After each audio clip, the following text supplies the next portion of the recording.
ಅಲ್ಲ ಸರ್, ಆ ಮನೆಗಳಲ್ಲಿ ಆ ಮನೆ ನೋಡಿದಿರ ಪರಿಸ್ಥಿತಿ ಏನಾದ್ರು ಹೆಚ್ಚು ಕಡಿಮೆ ಸತ್ತೋಗ್ಬಿಟ್ಟಿದ್ರೆ ಜಾಮ್ ಆಗಿದೆ. ಈಗಲೂ ಬೇಕಾದ್ರೆ ನೆಲಮಂಗಲ ಮಾತಾಡ್ತೀವಿ.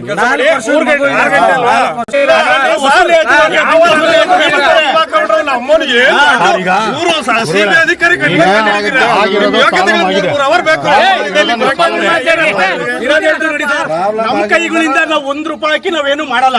ನೀವು ಬಂದು ತನಿಖೆ ಮಾಡಿ ಏನಾಗೈತೆ ಕಂಪ್ಲೀಟ್ ನೀವು ರೆಡಿ ಮಾಡ್ಬೇಕಷ್ಟೇ.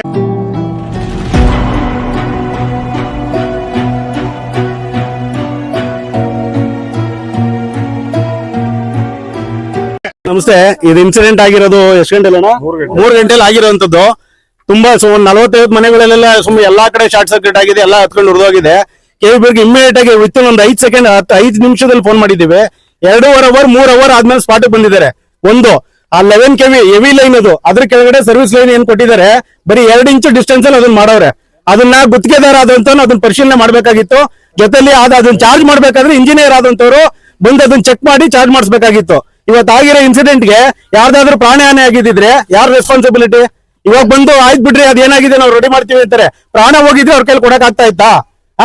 ಇಂಜಿನಿಯರ್ಗಳು ಅದನ್ನ ಏನೋ ನೆಗ್ಲಿಜೆನ್ಸ್ ಮಾಡಿರೋದ್ರಿಂದ ಪ್ರಾಬ್ಲಮ್ ಆಗಿರೋದು. ಕೂಡ್ಲೆ ಅವ್ನು ಯಾರು ಕಾಂಟ್ರಾಕ್ಟರ್ದಾರರು ಅದನ್ನ ಲೈನ್ ಮಾಡಿದ್ದಾರೆ, ಅವನ ಮೇಲೆ ಕ್ರಮ ತಗೊಬೇಕು. ಮೊದಲು ಇಮಿಡಿಯೇಟ್ ಆಗಿ ಕ್ರಮ ತಗೊಂಡು ಈಗ ಆಗಿರೋ ಮನೆಗಳಿಗೆ ಏನಾಗಿದೆ, ಯಾರಿಗೂ ಸಾರ್ವಜನಿಕರ ಕೈಯಿಂದ ₹1 ಬಂಡವಾಳ ಹಾಕ್ಸಂಗೆ ಅವ್ರ ಕೈಯಿಂದ ಅದನ್ನ ತನಿಖೆ ಮಾಡಿ ಏನೇನ್ ಸಾಮಗ್ರಿಗಳು ಹೋಗಿದೆ, ಏನೇನಾಗಿದೆ ಕಂಪ್ಲೀಟ್ ಅವರು ಎಲ್ಲ ರೆಡಿ ಮಾಡ್ಕೊಡ್ಬೇಕು. ರೆಡಿ ಮಾಡ್ಕೊಡ್ಲಿಲ್ಲ ಅಂದ್ರೆ ನಾಳೆ ಬೆಳಗ್ಗೆ KEB ಹತ್ರ ಎಲ್ಲ ಜನ ಸೇರ್ಬೇಕಾಗತ್ತೆ, ಅಲ್ಲಿ ಧರಣಿ ಕುತ್ಕೋಬೇಕಾಗತ್ತೆ. ನಾವು ಬೇರೆ ರೀತಿಯಲ್ಲಿ ಹೋರಾಟ ಮಾಡ್ಬೇಕಾಗತ್ತೆ.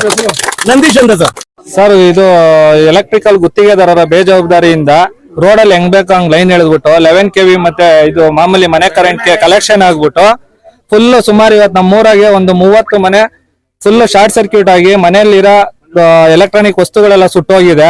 ನಮ್ಮ ಅದೃಷ್ಟನ ನಮ್ಮೂರ ಅದೃಷ್ಟನ ಗೊತ್ತಿಲ್ಲ ಸರ್. ಒಬ್ರಿಗೂ ಯಾರಿಗೂ ಪ್ರಾಣಾಪಾಯ ಆಗಿಲ್ಲ. ಸ್ವಂತ ನಮ್ಮ ಅಕ್ಕವ್ರ ಮನೆಗೇನೆ 4 ವರ್ಷದ ಮಗು ಇತ್ತು. ಅವ್ರು ಸ್ವಲ್ಪ ಮಿಸ್ ಆಗಿದ್ರು, ಅವ್ರಿಗೆ ತುಂಬಾ ಹೆಚ್ಚು ಕಮ್ಮಿ ಆಗ್ತಿತ್ತು, ಪ್ರಾಣ ಹಾನಿನೇ ಆಗ್ತಿತ್ತು.